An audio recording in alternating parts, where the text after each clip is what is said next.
Good afternoon every one. നമുക്കിനി pending ആയിട്ടുള്ളത് third module ആണ് അല്ലേ. അപ്പോൾ ഏതായിരുന്നു നമ്മുടെ third module? Motivation and learning അല്ലേ. അതിൽ മെയിനായിട്ട് വരുന്ന ടോപ്പിക്സ് എന്ന് പറയുന്നത് ഫസ്റ്റ് ഓഫ് ഓൾ മോട്ടിവേഷൻ എന്താന്ന് പറയുന്നുണ്ട്, മോട്ടിവേഷൻ്റെ മീനിങ്ങും ഡെഫിനിഷനും, അതുപോലെ തന്നെ ടൈപ്സ് ഓഫ് മോട്ടിവേഷൻ, പിന്നെ എന്താണ് റിവാർഡ്സ് ആൻഡ് പണിഷ്മെൻറ്റ്, മോട്ടിവേഷനിലെ റിവാർഡ്സും പണിഷ്മെൻറ്റും എന്താണ്, പിന്നെ ഈ മോട്ടിവേഷനിൽ മെയിനായിട്ട് വരുന്നൊരു ടോപ്പിക്കാണ് മാസ്ലോയുടെ ഹൈറാർക്കിയൽ തിയറി, പിന്നെ നമ്മുടെ ലെവൽ ഓഫ് ആസ്പിറേഷനും അല്ലേ. അപ്പം ഏതൊരു ചാപ്റ്റർ പഠിക്കുന്ന സമയത്ത് മാം പറഞ്ഞിട്ടുണ്ട് അതിലെ മെയിൻ ടോപ്പിക് എന്താണോ അതിൻ്റെ ഡെഫിനിഷൻ 1 or 2 ഡെഫിനിഷൻ എന്തായാലും പഠിച്ചു വെക്കണം എന്നുള്ളത്. കാരണം ആ ടോപ്പിക്കിൽ നിന്ന് എന്ത് ക്വസ്റ്റ്യൻ വരികയാണെങ്കിലും, ആ ചാപ്റ്ററിൽ നിന്ന് എന്ത് ക്വസ്റ്റ്യൻ വരികയാണെങ്കിലും എന്ത് ചെയ്യണം, ഫസ്റ്റ് മോട്ടിവേഷൻ എന്താന്ന് പറഞ്ഞ് തുടങ്ങണം. Okay, what are the types of motivation എന്ന് ചോദിക്കുന്ന സമയത്ത് ഫസ്റ്റ് നിങ്ങൾക്ക് എന്ത് ചെയ്യാം, മോട്ടിവേഷൻ എന്താന്ന് ഡെഫിനിഷൻ ആഡ് ചെയ്തതിന് ശേഷം ടൈപ്സ് ഓഫ് മോട്ടിവേഷൻ എന്താന്നുള്ളത് ഡെഫിനിഷൻ ആൻസർ ചെയ്താം. ഓക്കെ, പിന്നെ എന്തൊക്കെയായിരുന്നു ടൈപ്സ് ഓഫ് മോട്ടിവേഷൻ വരുന്നത്? ഇൻട്രിൻസിക് മോട്ടിവേഷനും വരുന്നുണ്ട്, അതുപോലെ തന്നെ എക്സ്ട്രിൻസിക് മോട്ടിവേഷനും വരുന്നുണ്ട്. ഇൻട്രിൻസിക് മോട്ടിവേഷൻ എന്ന് പറയുന്നത് വിത്തിൻ ആൻ ഇൻഡിവിജ്വൽ ഉണ്ടാവുന്ന മോട്ടിവേഷനാണ്. നമ്മളുടെ ഇൻഡിവിജ്വൽസിന്റെ അകത്ത് നിന്ന് ഉള്ളിൽ നിന്ന് ഉണ്ടാവുന്ന മോട്ടിവേഷൻസ് ആണ് ഇൻട്രിൻസിക് മോട്ടിവേഷൻ എന്ന് പറയുന്നത്.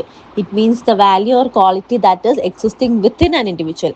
നമ്മുടെ ഇൻഡിവിജ്വലിന്റെ വിത്തിൻ ആൻ ഇൻഡിവിജ്വൽ ഉണ്ടാവുന്ന വാല്യൂസും ക്വാളിറ്റീസും കാരണം ഉണ്ടാവുന്ന നീഡ്സിനെയും മോട്ടീവ്സിനെയുമാണ് ഇൻട്രിൻസിക് മോട്ടിവേഷൻ എന്ന് പറയുന്നത്. ഫോർ എക്സാമ്പിൾ നമ്മുടെ തേഴ്സ്റ്റ്, സ്ലീപ്പ്, കാര്യങ്ങളൊക്കെ. പിന്നെ പറയുന്നതാണ് എക്സ്ട്രിൻസിക് മോട്ടിവേഷൻ എന്ന് പറയുന്നത്. എക്സ്ട്രിൻസിക് മോട്ടിവേഷൻ എന്ന് പറഞ്ഞത് ഒരു പുറമേ ഉള്ളൊരു സോഴ്സ് കാരണത്താൽ ഒറിജിനേറ്റ് ചെയ്യുന്ന മോട്ടിവേഷനെയാണ് എക്സ്ട്രിൻസിക് മോട്ടിവേഷൻ എന്ന് പറയുന്നത്.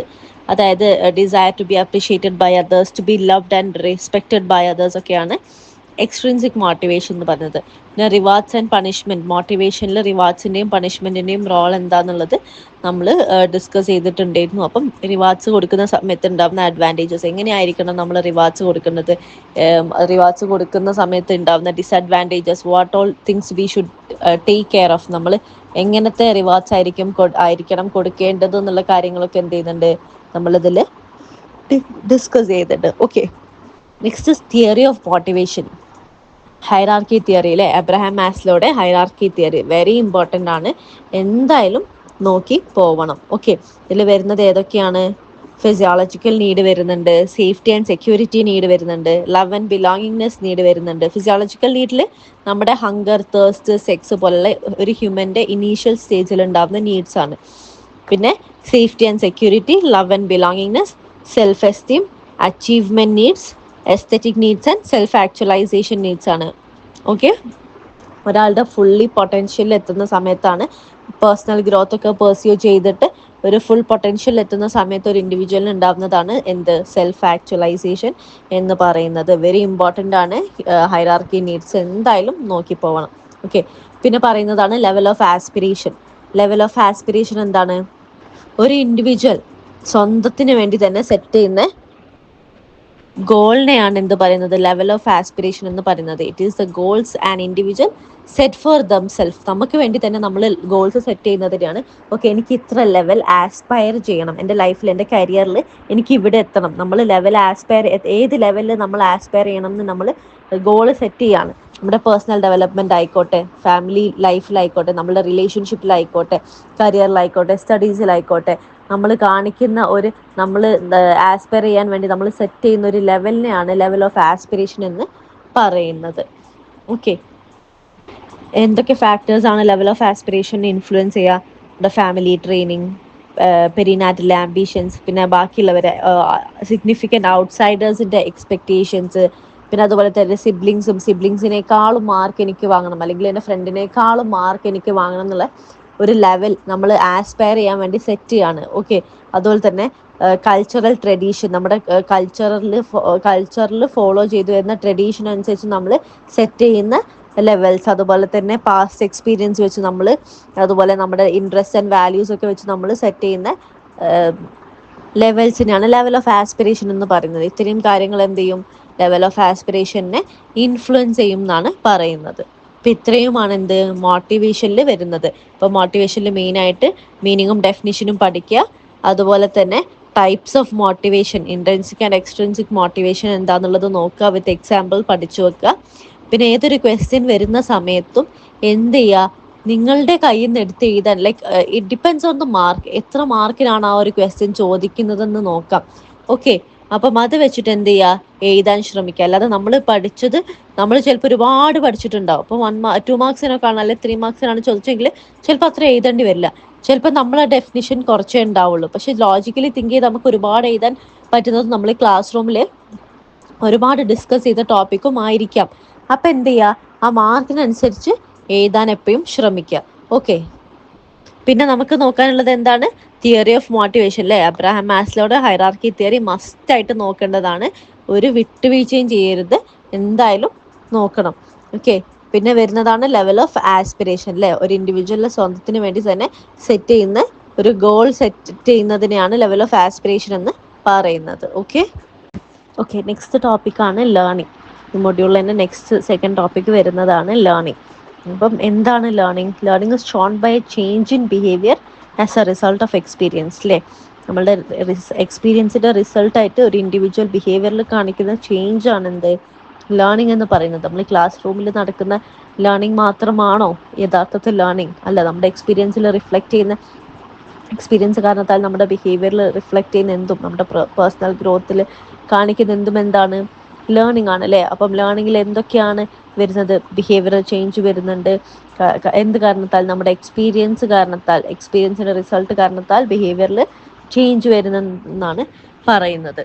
നമ്മൾ ഈ ഒരു മൊഡ്യൂൾ തന്നെ ലേണിങ്ങിൻ്റെ ക്യാരക്ടറിസ്റ്റിക്സും അതുപോലെ തന്നെ എന്തൊക്കെ ഫാക്ടേഴ്സ് ആണ് ലേണിങ്ങിനെ ഇൻഫ്ലുവൻസ് ചെയ്യുക എന്നുള്ളതൊക്കെ ഡിസ്കസ് ചെയ്തു അല്ലേ. പിന്നെ നമുക്ക് മേജറായിട്ട് ഈ ഒരു ടോപ്പിക്കിൽ, ഈ ഒരു മൊഡ്യൂളിൽ ലേണിങ്ങിൻ്റെ അതിൽ പഠിക്കാനുള്ളതാണ് തിയറീസ് ഓഫ് ലേണിംഗ് അല്ലേ. ലേണിങ്ങിൻ്റെ തിയറീസ് വെരി ഇമ്പോർട്ടൻ്റ് ആണ്. നമ്പർ ഓഫ് തിയറീസ് ഉണ്ട് നമുക്ക്. ജീൻ പിയാഷയുടെ കോഗ്നിറ്റീവ് തിയറി ഉണ്ട്.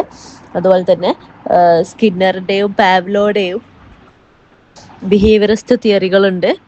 തോണ്ടൈക്കിൻ്റെ trial and error learning theory ഉണ്ട്. ഓക്കെ, എന്തൊക്കെയാണ് തിയറീസ് എന്നുള്ളത് നമുക്ക് നോക്കാം. ജീൻ പിയാഷയുടെ കൊഗ്നിറ്റീവ് തിയറി അല്ലേ.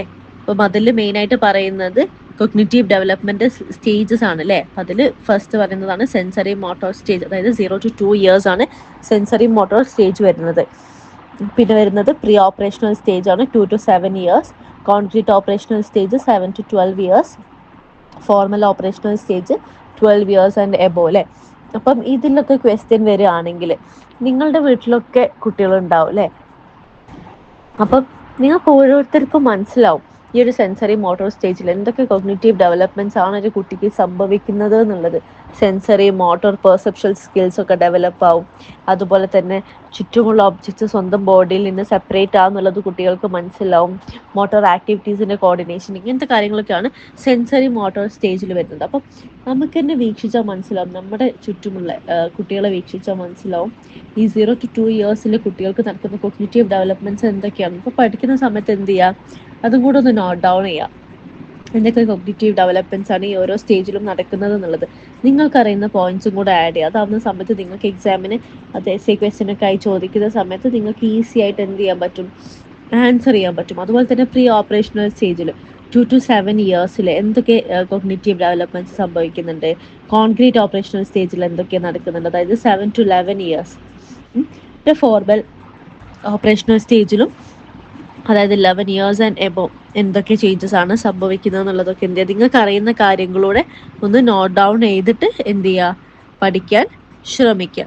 ഓക്കെ, പിന്നെ പറയുന്നതാണ് ബിഹേവിയറിസ്റ്റ് തിയറികൾ. പാവ്ലോയുടെ ക്ലാസിക്കൽ കണ്ടീഷനിങ് തിയറിയും അതുപോലെ തന്നെ സ്കിന്നറിൻ്റെ ഒപ്പാരൻ കണ്ടീഷനിങ് തിയറിയുമാണ് നമുക്ക് പഠിക്കാനുള്ളത്. അപ്പം ഈ രണ്ട് തിയറികളും നമ്മൾ ക്ലാസ് റൂമിൽ നമ്മൾ പഠിച്ച സമയത്ത്, പോർഷൻ എടുത്ത സമയത്ത് ക്ലിയർ ആക്കി മാം പഠിപ്പിച്ചു തന്നിട്ടുണ്ടായിരുന്നു. ഐ ഹോപ്പ് നിങ്ങൾക്ക് എല്ലാവർക്കും ഓർമ്മ ഉണ്ടെന്ന് വിചാരിക്കുന്നു. കാരണം ഈ രണ്ട് തിയറികൾ മാത്രമല്ല, ഈ ലേണിങ്ങിൻ്റെ തിയറീസൊക്കെ നമ്മൾ ആ സമയത്ത് തന്നെ റിവൈസ് ചെയ്ത് എല്ലാവർക്കും ക്ലിയർ ആണെന്ന് ഉറപ്പ് വരുത്തിയിട്ടാണ് നമ്മൾ എന്ത് ചെയ്തത്, മുന്നോട്ട് പോയിട്ടുണ്ടായിരുന്നത്. ഓക്കെ, സോ നിങ്ങൾക്ക് ഈ രണ്ട് തിയറികളും ലൈക്ക് ഈ തിയറീസ് ക്ലിയർ ആണെന്ന് മാം വിചാരിക്കുന്നുണ്ട്. എന്തെങ്കിലും ഡൗട്ട് ഉണ്ടെങ്കിൽ ചോദിക്കാം. ഓക്കെ, അപ്പോൾ എന്താണ് പാവ്ലോയുടെ ക്ലാസിക്കൽ കണ്ടീഷനിങ് തിയറിയിൽ വരുന്നത്? 4 സ്റ്റെപ്പായിട്ട് മാം സ്റ്റേജസ് ആയിട്ട് മാം പറഞ്ഞു തന്നിട്ടുണ്ടായിരുന്നു അല്ലേ. ബിഫോർ കണ്ടീഷനിങ് എന്തായിരുന്നു? ഫുഡ് കൊടുക്കുന്ന സമയത്ത് ഡോഗ് സലൈവേറ്റ് ചെയ്യുന്നു. ബെല്ലടിക്കുന്ന സമയത്ത് റെസ്പോണ്ട് ഇല്ല. പിന്നെ ഈ ഡ്യൂറിങ് കണ്ടീഷനിങ് എന്താണ്, ഈ ബെല്ലിന്റെ സൗണ്ട് ഫുഡുമായിട്ട് കണ്ടീഷൻ ചെയ്യുന്ന സമയത്ത് ബെല്ലിന്റെ സൗണ്ട് കേൾക്കുമ്പോൾ ബെല്ലടിക്കുന്നു, ഫുഡ് കൊടുക്കുന്നു, ഡോഗ് സലൈവേറ്റ് ചെയ്യുന്നു. ആഫ്റ്റർ കണ്ടീഷനിങ് എന്താ സംഭവിക്കുന്നത്, ഈ ബെല്ല് അടിക്കുന്ന സമയത്ത് ഡോഗ് സലൈവേറ്റ് ആണ് ചെയ്യുന്നത്. ഫുഡ് കൊടുക്കുന്നതിന് മുന്നേ തന്നെ ബെല്ലിന്റെ സൗണ്ട് കേൾക്കുമ്പോൾ ഡോഗ് സലൈവേറ്റ് ചെയ്യുന്നു. അവിടുന്ന് ഫുഡ് നമ്മൾ എടുത്ത് ഒഴിവാക്കിയിട്ടും ഡോഗ് എന്ത് ചെയ്യാണ്, സലൈവേറ്റ് ചെയ്യാണ് ചെയ്യുന്നത്. ഓക്കെ. പിന്നെ സ്കിന്നറിന്റെ ഓപ്പാരന്റ് കണ്ടീഷനിങ് തിയറി അല്ലേ, ഇതിലെന്താണ് പറയുന്നത്, റീഇൻഫോഴ്സ്മെന്റ് ബേസ് ചെയ്തിട്ടാണ് ഈ സ്കിന്നറിന്റെ ഒപ്പാരന്റ് കണ്ടീഷനിങ് തിയറി വരുന്നത് അല്ലേ. ലിവർ വലിക്കുന്ന സമയത്ത് റാറ്റിന് എന്ത് ചെയ്യാണ്, ഒരു റീഇൻഫോഴ്സ്മെന്റ് പോലെ ഫുഡ് കിട്ടുകയാണ് ചെയ്യുന്നത്. അപ്പം ഈ ഒപ്പാരന്റ് കണ്ടീഷനിങ് തിയറി BF സ്കിന്നർ എന്ന് പറഞ്ഞിട്ടുള്ള സൈക്കോളജിസ്റ്റ് ആണ് കൊണ്ടുവന്നിട്ടുള്ളത്. അപ്പൊ ഇതിൽ റിവാർഡിന്റെയും റീഇൻഫോഴ്സ്മെന്റിന്റെയും ഒക്കെ ഇമ്പോർട്ടൻസ് ആണ് ഈ ഒരു സ്കിന്നറിന്റെ ഒപ്പാരന്റ് കണ്ടീഷനിങ് തിയറിയിൽ എടുത്ത് പറയുന്നത്. പിന്നെ അതിന്റെ ഡിഫറൻസ് നോക്കിയിട്ടുണ്ട്. ഡിഫറൻസ് ചോദിക്കുന്ന സമയത്ത് ഡിഫറൻസ് ആയിട്ട് പഠിച്ചു വെക്കണം എന്നില്ല. നിങ്ങൾക്ക് ക്ലാസിക്കൽ കണ്ടീഷനിങ് തിയറിനെ പറ്റിയിട്ട് എന്താണോ അറിയുന്നത് അത് എഴുതുക. ഒപ്പാരന്റ് കണ്ടീഷനിങ് തിയറിനെ പറ്റിയിട്ട് എന്താണോ അറിയുന്നത് അതും എഴുതുക. ഓക്കെ. പിന്നെ trial and error learning theory അഥവാ കണക്ഷനിസം തിയറിയോ അല്ലെങ്കിൽ അസോസിയേഷൻ ലേണിംഗ് തിയറി. ഇതാരാണ് പ്രൊഫൗണ്ട് ചെയ്തത്, എഡ്വാർഡ് ലീ തോണ്ടൈക്ക് അല്ലേ. ഇത് ക്യാറ്റിനെ ബോക്സിലിടുന്ന സമയത്ത് ക്യാറ്റ് ഒരു സ്ട്രിങ് വലിക്കുന്ന സമയത്താണ് ഡോർ ഓപ്പൺ ചെയ്തിട്ട് ക്യാറ്റിന് എന്ത് കിട്ടുന്നത്, ഫുഡ് കിട്ടുന്നത്. ഇതൊക്കെ ഒരുപാട് ട്രയൽസ് ചെയ്ത് ഫെയിലായി, വീണ്ടും വീണ്ടും ട്രയൽ ചെയ്ത് ഫെയിലായി.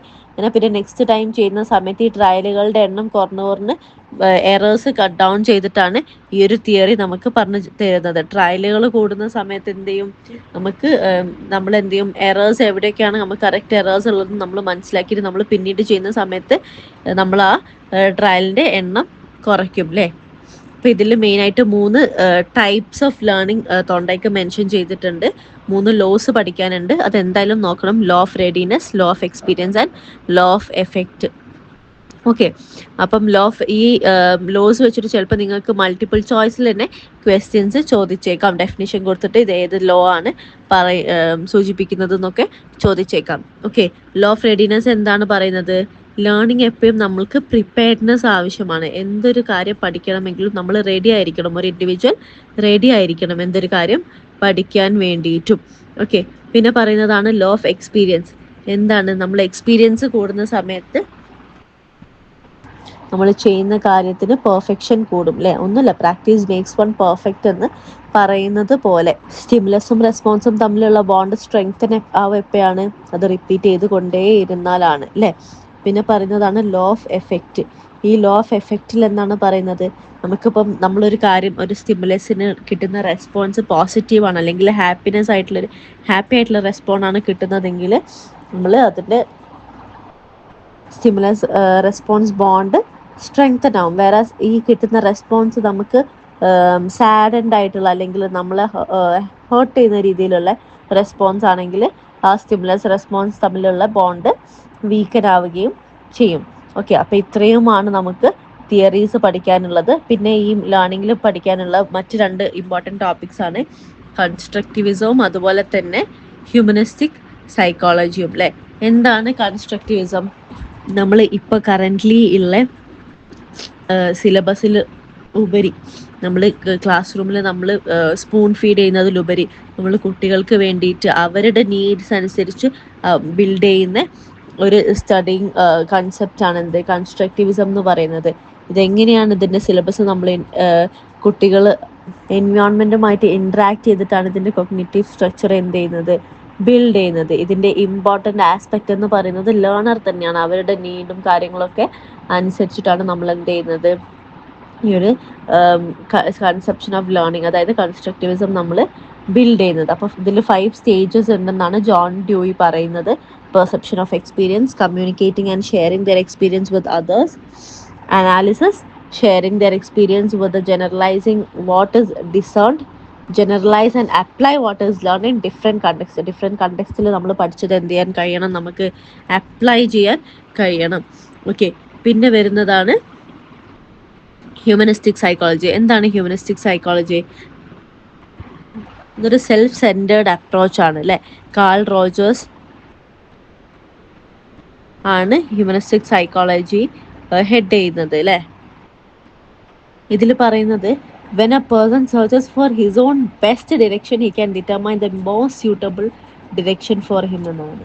കാരണം ഒരു ഇൻഡിവിജ്വലിന്റെ ഹാപ്പിനെസ്സും അദ്ദേഹത്തിന്റെ ഗ്രോത്ത് ഒക്കെ മാനിച്ചുകൊണ്ടാണ് നമ്മൾ എന്ത് ചെയ്യുന്നത്, ഹ്യൂമനിസ്റ്റിക് സൈക്കോളജി ഇമ്പോർട്ടൻസ് കൊടുക്കുന്നത്. ഓക്കെ, അപ്പോൾ ഇത്രയുമാണ് ഈ ഒരു തേർഡ് മൊഡ്യൂളിൽ വരുന്നത്, മോട്ടിവേഷൻ ആൻഡ് ലേണിംഗ്. അപ്പോൾ ലേണിംഗിൽ നമ്മൾ മെയിനായിട്ട് ഡിസ്കസ് ചെയ്തത് ക്യാരക്ടറിസ്റ്റിക്സും ഫാക്ടേഴ്സ് ഇൻഫ്ലുവൻസിങ് ഓഫ് ലേണിംഗ് ഒക്കെ നമ്മൾ പറഞ്ഞു. പിന്നെ ഇമ്പോർട്ടൻ്റ് ആയിട്ട് വരുന്നതാണ് തിയറീസ് ഓഫ് ലേണിംഗും അതുപോലെ തന്നെ നമ്മുടെ ഹ്യൂമനിസ്റ്റിക് സൈക്കോളജിയും കൺസ്ട്രക്റ്റിവിസവും അല്ലേ.